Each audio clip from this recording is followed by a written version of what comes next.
সবার হৃদয়ে বিরাজমান প্রভু পরমাত্মাকে আমার প্রণাম। আমরা গত পর্বে দেখেছি তুলসীদাসজি হরগৌরীকে নমস্কার করছেন, কারণ তিনি তাদের গুরু, মাতা, পিতা সবকিছু মনে করেন এবং তিনি নিশ্চিত রূপে নির্বিঘ্নে তাদের কৃপায় রামকথা লিখবেন এবং সম্পূর্ণ করবেন, এটাই তার মনের একমাত্র অবিচল বিশ্বাস। আজকের স্তুতি কলি বিলো কি জগ হিত হর গিরিজা, সাবর মন্ত্র জাল জিन्हि सिरीजा, अनबिल आखर अरथ न जापू, প্রগট প্রভাব মহেশ প্রতাপু।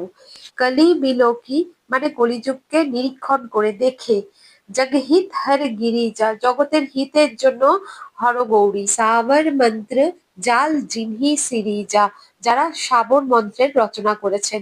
শিব পার্বতীর কেমন কৃপা সেইটাই তিনি বলছেন। কলিকালের দুর্গতি থেকে উদ্ধার পাওয়ার জন্য নিজেদের ভক্ত তথা সম্পূর্ণ সংসারের কল্যাণের জন্য সাবর মন্ত্রের তারা রচনা করেছেন। সাবর মন্ত্রকে কিন্তু তন্ত্র সাধনারও মন্ত্র বলে মনে করা হয়। অনমিল আখর অরথ না জাপু, অনমিল মানে অমিল, আখর অরথ মানে অক্ষর আর অর্থের মধ্যে কোনো মিল নেই। অক্ষরের যে মিল সেটা কোনোটার সাথে কোনোটা মেলে না, যার কোনো অর্থ বার করা যায় না। না জাপু মানে কোনো জপ হয় না।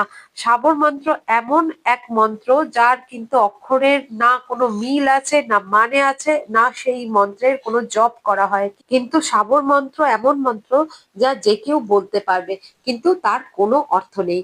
কিন্তু এই মন্ত্রের প্রভাব বড় শক্তিশালী। দীপাবলির রাতে সাবর মন্ত্রের এত অধিক সাধনা করা হয় যাতে সবাই সিদ্ধি প্রাপ্ত করে, আর সাবর মন্ত্রের সাধনা দ্বারা সিদ্ধি প্রাপ্তও কিন্তু হয়ে যায়। কিন্তু সাধনা কোনো গুরুর অধীনেই করা উচিত, এই রকম বলা হয়। প্রগট প্রভাব মানে সাবর মন্ত্রের প্রভাব প্রকট হয়, মানে সবাই দেখতে পাবে তার প্রভাব।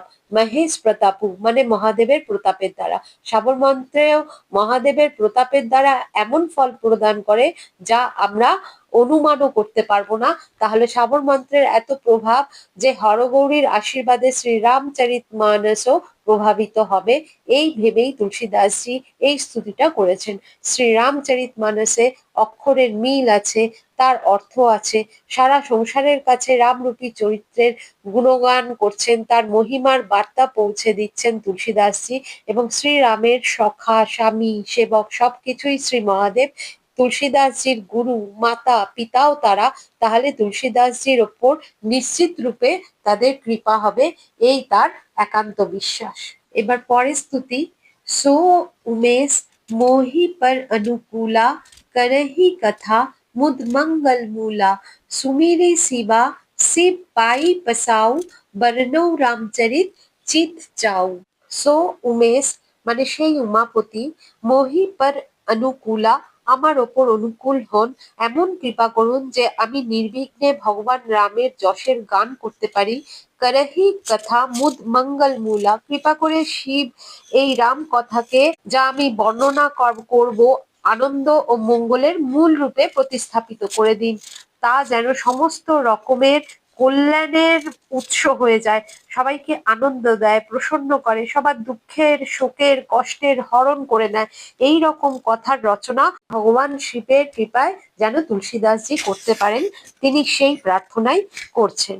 সুমিরি শিবা শিব পাই পসাও। এই প্রকার মাতা পার্বতী ও শিবের স্মরণ করে, তাদের সুমিরন করে তিনি তাদের আশীর্বাদের প্রসাদ পেতে চান। পাই পসাও মানে তাদের প্রসাদ পেয়ে। তুলসীদাসজি বলছেন, মাতা পার্বতী ও শিবকে আমি এমন ভাবে স্মরণ করতে চাইছি, তারা যেন আমার চিত্ত এই প্রকার স্থির করেন যাতে আমি নির্বিঘ্ন রূপে নিমগ্ন হয়ে, আনন্দিত হয়ে, আনন্দ সাগরে ডুবে গহন সমাধির অবস্থায় পৌঁছে গিয়ে আমি শ্রীরামচরিতমানসের রচনা করতে পারি।